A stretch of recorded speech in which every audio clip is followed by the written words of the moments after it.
Welcome back नाजरीन। गुफ्तगू का सिलसिला जारी करते हैं। हमारे साथ मौजूद हैं अमजद साहब। तो जी अमजद साहब, आप मुझे ये बताइएगा कि मैं as a media student startup में अगर आना चाहती हूँ तो मैं अपना ये काम कैसे शुरू करूँगी, इस फील्ड में कैसे आऊँगी? देखें, अगर आप हमारे पास आते हैं या किसी भी इंक्यूबेशन जाते हैं, सपोज़ हमारे पास आते हैं, तो पहले तो हम आपका थोड़ा सा प्रोफाइल देखते हैं, कुछ एक्सपीरियंस है या कुछ क्लाइंटेल आपके हाथ में है, ठीक है, या आप क्या क्या काम करते हैं। तो अगर तो कुछ एक्सपीरियंस होगा आपको, तो हम आपके साथ एक नया स्टार्टअप क्रिएट कर लेंगे। सही। क्योंकि हमारे क्या है, सारे स्टार्टअप्स एक साथ ही बैठते हैं, तो हम काम जो है काम भी एक दूसरे से लेते रहते हैं, वो पेड टास्क ही होते हैं। सेकंड ये कि अगर आप बिल्कुल फ्रेश हैं, बिगनर हैं, तो आपके जैसे किसी सीनियर स्टार्टअप के साथ हम आपको मर्ज कर देंगे कुछ टाइम के लिए, सही। ताकि आपकी लर्निंग्स हो जाएं। उसके बाद फिर हम आपके साथ एक नया स्टार्टअप खोल देंगे और हम स्टार्ट ऐसे ही करेंगे, डिजिटल मार्केटिंग करवाएंगे आपसे, यूट्यूब का चैनल बनवाएंगे, और जो हमारे लिंक्स हैं, रिसोर्सेज हैं, वहीं से ही आपकी जो इनकम है वो जनरेट होना शुरू हो जाएगी। सही। तो आप मुझे ये बताइएगा कि आप अपने तजुर्बा शेयर करें कि आपने इस फील्ड में आने के लिए किन चैलेंजेस का सामना किया, और वो भी आईटी जैसे इतने वसी शोबे में। अच्छा सवाल पूछा है आपने, काफ़ी बेसिक है। देखें, सामना किया नहीं, सामना कर रहा हूँ, चैलेंजेस का सामना कर रहा हूँ अभी भी। क्योंकि देखें, या मोस्ट ऑफ जो फैमिलीज़ होती हैं, हम लोग एक मिडिल क्लास से और कन्वेंशनल बिजनेस से बिलोंग करते हैं। मैं भी एक कन्वेंशनल फैमिली से और कन्वेंशनल बिजनेस फैमिली से बिलोंग करता हूँ, जिसमें आईटी और इस टाइप का वेंचर कैपिटलिस्ट और इन्वेस्ट फर्म का कोई कॉन्सेप्ट दूर दूर तक नहीं है। मैं सबसे बड़ा चैलेंज देखें, सबसे बड़ा हमारे जैसे लोगों को सबसे बड़ा चैलेंज यही है कि आप अपने घर वालों को पहले तो आप सेटिस्फाई कर पाएंगे आप करते क्या हैं एक्चुअली। मतलब कि वो जो फैमिलीज़ मेरी जिन्होंने एक मुझे अच्छी सीट पे देखा था, वो ये समझते हैं कि आपकी जॉब का जो असल टाइम है, जब आप सीनियर पोजीशन पे चले जाते हैं, उसी टाइम तो फ्रूट खाने का टाइम होता है। अब उसी टाइम में आप छोड़ के वापस चले जाते हैं, तो ये बहुत ही कोई आप क्या कहना चाहिए कि गलत डिसीजन है। गलत डिसीजन। अभी मेरी फैमिली मानती है, मतलब कि मैं तो इस चीज़ पे प्राउड करता हूँ कि प्राउड इस सेंस में करता हूँ कि वो चीज़ मुझे मोटिवेट करती है कि मुझे मेरा साथ किसी ने भी नहीं दिया, मेरे डिसीजन को किसी ने भी सपोर्ट नहीं किया सिवाय मेरी वाइफ के। मुझे बड़ा सपोर्ट किया, मेंटली मॉरली मुझे बड़ा सपोर्ट किया कि नहीं यार, आपके डिसीजंस जो होते हैं सारे अच्छे होते हैं, मैं आपके साथ हूँ, हम कर लें। बाकी जितनी भी मेरी कन्वेंशनल फैमिली थी, फ्रेंड्स फैमिली, जितने रिलेटिव्स थे, सब ने बोला कि अमजद साहब आप वैसे भी बहुत डिसीजन गलत लेते होंगे, लेकिन ये आपका सबसे बड़ा गलत डिसीजन है कि आप इस पोजीशन पे सरेंडर करके एक नया काम शुरू करने जा रहे हैं जिसको कोई पता नहीं है। तो चैलेंजेस एक ये कि लोगों को सबसे पहले अपनी फैमिली को कन्विंस करना कि आप करते क्या हैं कन्वेंशनल बिजनेस के अलावा, क्योंकि ये बहुत बड़ा इशू होता है। बहुत बड़ा इशू है। उसके अलावा मेरा टेक्निकल बैकग्राउंड भी आईटी से नहीं है। सही। तो टेक्निकल लोगों को चलाना इटसेल्फ ये खुद एक बहुत बड़ा चैलेंज है कि जब आप टेक्निकल नहीं है तो जिस फील्ड टेक्निकल में नहीं और लोगों उस को फील्ड में मैनेज काम करना, करना। ये इटसेल्फ बहुत बड़ा चैलेंज है। उससे बड़ा चैलेंज कि लोगों को, क्योंकि हमारी इन्वेस्टमेंट कंपनी है, लोगों का ट्रस्ट रिस्टोर करना कि जो आप इन्वेस्टमेंट का काम कर रहे हैं वो अच्छा कर रहे हैं, यहाँ पे आप इन्वेस्ट कर रहे हैं, ये आपके स्टार्टअप्स हैं, ठीक है। तो उस चीज़ पे लोगों को कन्विंस करना, क्योंकि मैं बैंकर था, चले मुझे थोड़ा सा ये एज था कि मेरे पोर्टफोलियो में अच्छे खासे लोग एड थे, लेकिन फिर भी किसी बैंक के नाम पे इन्वेस्टमेंट करना, किसी ब्रांड के नाम पे इन्वेस्टमेंट करना, वो थोड़ा सा रिलायबल है बजाय कि किसी नई कंपनी जो हम खोल रहे हैं उस पर इन्वेस्ट करना। बैंक के बोर्ड के नाम पे तो लोग इन्वेस्टमेंट कर लेते हैं, लेकिन अमजद साहब जो कंपनी खोलते हैं उस पर कोई इन्वेस्ट नहीं करता। तो चैलेंजेस ऐसा नहीं है कि क्या फेस किए, चैलेंजेस अभी भी फेस कर रहे हैं। और बिजनेस में ऐसा है कि कंटिन्यूस एक लॉन्ग रफ पेश है जो आपको गुजरना है, उससे गुजरना है। स्टार्टअप्स में, बिजनेसेस में ऐसा होता है कि 2-4 दिन ही अच्छे होते हैं जिस पे आप खुशी करते हैं, उसके अलावा बाकी सारा का सारा टाइम आप अपने पार्टनर्स को कन्विंस करते हैं, अपने कैश फ्लोज को मेंटेन करते हैं, अपने जो बिजनेस में तो जगह जगह आपको चैलेंजेस फेस करने हर पड़ते चीज़ पे हैं। चैलेंजेस फेस करते हैं, और स्टार्टअप जैसी इंडस्ट्री में तो मतलब होते ही चैलेंजेस हैं। चैलेंजेस होते हैं। तो अच्छा, मुझे अब ये बताया कि कोई ऐसा वक्त आया हो या कोई ऐसा वाक़या जब आपने सोचा कि नहीं, अब मुझे ये सब कुछ छोड़ देना चाहिए और मैं वापस नौकरी की जानिब जाऊँ और अपनी नौकरी कंटिन्यू करूँ? देखें, एक वाक़या अब रिसेंटली हुआ था, मतलब कि मेरी फैमिली ने मेरे दोस्तों को कॉल किया और फैमिली ने क्या इनको समझाओ, इसने बहुत गलत डिसीजन लिया है।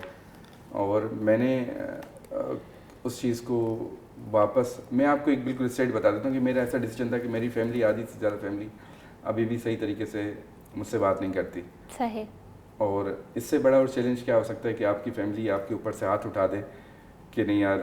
और फिर ऐसे आहिस्ता आहिस्ता हुआ, फैमिली ने बोला कि अच्छा चलें ठीक है, आपका काम तो पार्ट टाइम चल रहा है ना, मतलब आपका काम चल रहा है तो आप जॉब भी कर लें, साथ में इसको चलाएं।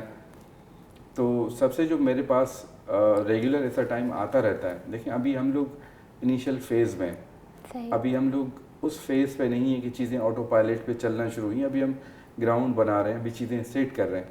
तो मेरे पास ऐसे रेगुलर टाइम पे ऐसी चीज़ें आती रहती हैं जो कि मुझे मेरे विजन को थ्रेट करती रहती हैं कि नहीं छोड़ दो, बस छोड़ दो। हर चीज़ को सेट करने में टाइम लगता है, लेकिन एक ही चीज़ है जो कि मेरे साथ रहती है, जिसमें मैं अल्लाह का बड़ा शुक्रगुजार हूँ।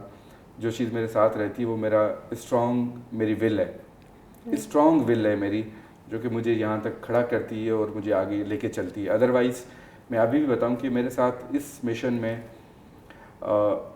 किसी ने भी, मैं नहीं समझता कि किसी ने भी बोला हो कि यार आपने बड़ा अच्छा काम किया, क्योंकि ये कॉन्सेप्ट यहाँ पे था ही नहीं, ऐसा कॉन्सेप्ट यहाँ पे था ही नहीं।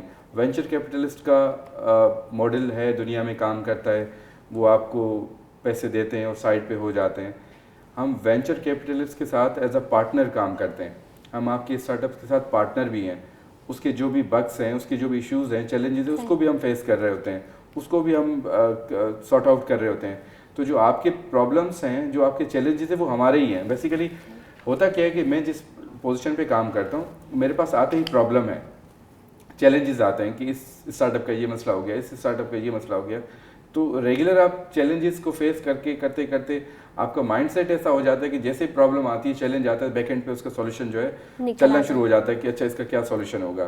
तो चैलेंजेस सबसे बड़ा कि आप सोसाइटी में एक ऐसा काम करने जा रहे हैं जो कि पहले बहुत ही कम लोगों ने किया हो या किसी ने नहीं किया हो, और लोगों को उस पर कन्विंस करना कि ये बहुत अच्छा काम है आगे। क्योंकि देखिए छोटा काम होता है, शॉर्ट टर्म काम होता है, तो उसका रिटर्न भी शॉर्ट टर्म के बाद आ जाता है। अगर एक विजन है मेरा 20 साल का, 30 साल का, ये 30 साल का प्रोजेक्ट है, तो वो लोगों को कन्विंस करना या लोगों को बताना वो थोड़ा सा मुश्किल हो जाता है कि ऐसे कैसे हो सकता है।